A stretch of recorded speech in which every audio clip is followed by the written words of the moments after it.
Hello everyone, আমি Sharmistha. Welcome back to my channel. তোমাদের সবাইকে জানাচ্ছি ওয়েলকাম আমার brand new channel Sharmistha's daily ব্লগে। ইতিমধ্যেই তোমরা দেখেছো আমার চ্যানেলে একটা শর্টস আপলোড হয়েছে, যেখানে আমি কলকাতা স্টাইল চিকেন বিরিয়ানি সেটা শেয়ার করেছি তোমাদের সাথে। খুবই ছোট একটা ভিডিও গেছে। তো আজকে আমি তোমাদের সাথে শেয়ার করব mutton biryani, Kolkata style mutton biryani.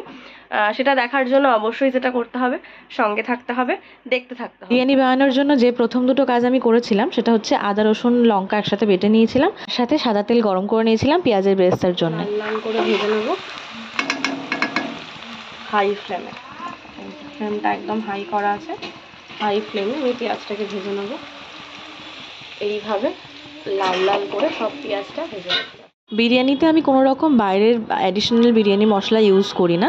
যেটা গোটা গরম মশলা, বিরিয়ানির স্পেশাল গোটা গরম মশলা কিনতে পাওয়া যায়, সেটাকেই আমি শুধু একটু ড্রাই রোস্ট করে বেটে নিই। এখানে মশলার মধ্যে ছিল ছোটো এলাচ, বড় এলাচ, জায়ফল, জয়ত্রী, একটু দারচিনি, তার সাথে ছিল একটু মরিচ, সাজিরে, তার সাথে গোলমরিচ, আর আমি একটুখানি অল্প ধনে অ্যাড করি, সাথে তো বললাম তেজপাতা একটু অ্যাড করি। সবটা দিয়ে আমি ভালো করে একটা মশলা তৈরি করে নিই। সেটাই আমি একবারেই তৈরি করি, যতবার বিরিয়ানি রান্না করি মোটামুটি 2-3 বার সেটা আমার হয়ে যায়। বানিয়ে রেখে দিতে পারো তোমরাও।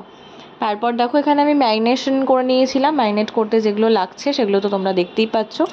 বিরিয়ানিটা আমি বানিয়েছিলাম আমার বাপের বাড়িতে, ওখানে স্পেশাল ডিমান্ড ছিল, সেই জন্যে মাটন বিরিয়ানি বানানো। আমি মাংসটাকে পুরো একবেলা ম্যারিনেট করে ফ্রিজে রেখেছিলাম। তোমাদের হাতে সময় না থাকলে 2-3 ঘন্টাও রাখতে পারো। এই মাংসটাকেই আমি যে ম্যারিনেট করে রেখেছিলাম, পেঁয়াজ বেরেস্তা, তার সাথে আদা রসুন লঙ্কা বাটা, তার সাথে দই, টক দই, জল ঝরানো টক দই, আর হচ্ছে গিয়ে তোমার গোলমরিচ গুঁড়ো, সব রকম গোটা মশলা দিয়ে যে মশলাটা আমি গুঁড়ো করে রেখেছিলাম সেই মশলাটাও এতে দেওয়া রয়েছে। সব দিয়ে ম্যারিনেট করে রেখেছি, সাথে বেশি মশলা দিইনি। হ্যাঁ, আর এখানে একেবারেই তেলের ইউজ হয়নি, যেহেতু এটা মাটন বিরিয়ানি হচ্ছে, মাটন থেকেই একটা চর্বি থেকে তেল বেরোয়, সেই জন্য আমি একেবারেই তেলের ইউজ এখানে করিনি। এটা শুধু মাটনটাকে মশলাপাতি দিয়েই ম্যারিনেট করা রয়েছে। এটাকে আমি এখন দিয়ে দেবো কুকারে দিয়ে আমি 1টা কি 2টো সিটি দিয়ে, আর আলুটাকেও আমি কুকারেই একসাথেই সিটি মেরে নেবো। বেশি জলটা দেবো কারণ ইয়াখনিটা আমার দরকার হবে দমের জন্যে, সেই জন্যে আমি ইয়াখনি বা স্টক যাই বলো, সেইটার জন্যে আমি একটু জলটা বেশি দেবো। জলটা দিয়ে দেবো। এইখানে যে জলটা আমি নিয়েছি, এই বাসন ধোয়া যে জলটা, এইটাই কিন্তু আমি এখানে অ্যাড করব। আমি কুকারটা বসিয়ে দিয়েছি।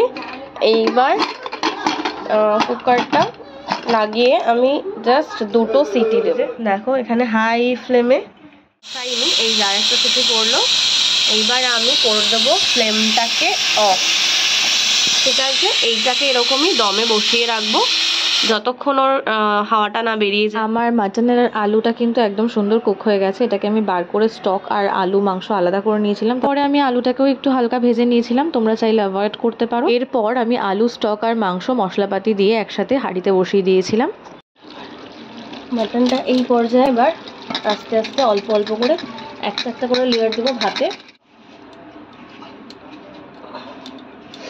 এবার এখানে একটু ওপর থেকে দিয়ে দেবো নুন। এখানে দিয়ে দিচ্ছি বিরিয়ানি মশলা। এই ছুটকো ছাটকা একটু মশলাপাতি বেরিয়েছিল সেগুলো, পেঁয়াজের বেরেস্তা।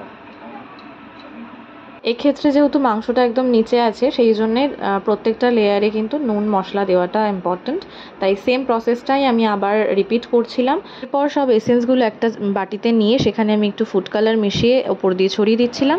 অ্যাড করব মিঠা আতর, তারপর ঢাকা দিয়ে বসিয়ে দেবো।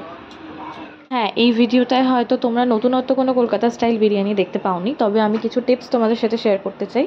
যেমন হাঁড়িতে মাটনটা দেওয়ার আগে ওখানে একটা ফয়েল পেপার পেতে নিতে পারো, তাহলে মাটনটা তলা থেকে লেগে যাবে না। আজকের কলকাতা স্টাইল মাটন বিরিয়ানি আমাদের একদম রেডি। তো চলো সবার থেকে একটু রিভিউ নিয়ে নিই। সবার বিরিয়ানি খাওয়ার পালা চলছে। কেমন হয়েছে বল?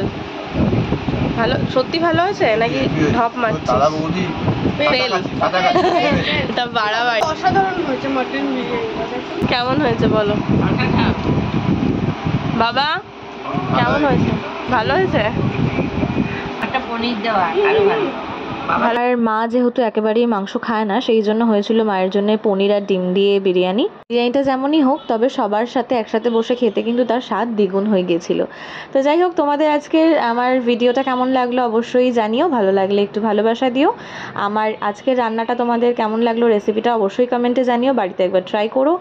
আর আমার চ্যানেলটা যদি সাবস্ক্রাইব না করা থাকে অবশ্যই কিন্তু একবার সাবস্ক্রাইব করে দিও, বেল আইকনটা একটু ক্লিক করে দিও। সবাই খুব ভালো থেকো, দেখা হবে আবার একটা নতুন ভিডিওতে। Thank you for watching.